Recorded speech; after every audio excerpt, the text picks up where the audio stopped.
And Miss Stanley has signed with Randolph College in Lynchburg, Virginia for women's tennis. The Wildcats are a Division III school and a member of the Old Dominion Athletic Conference. Emma is a 4-year member and captain of the PHS tennis team. Over her first 3 years, she has been part of 2 regional championship teams and is looking to make it back to the state tournament for a 4th straight year in her senior season.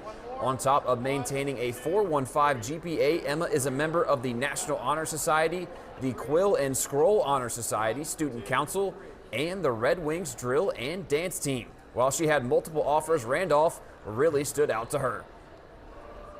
The team is very close, which, like our PHS team, we're very close, so that was something I was definitely looking for.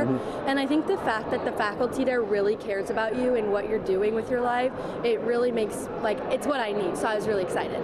I'm just really excited to carry on something that I can keep consistent. Tennis has always been kind of my outlet that I use to get any kind of frustration or get any kind of power out of myself that I need, and I'm really excited to continue that and be able to still have that outlet in college.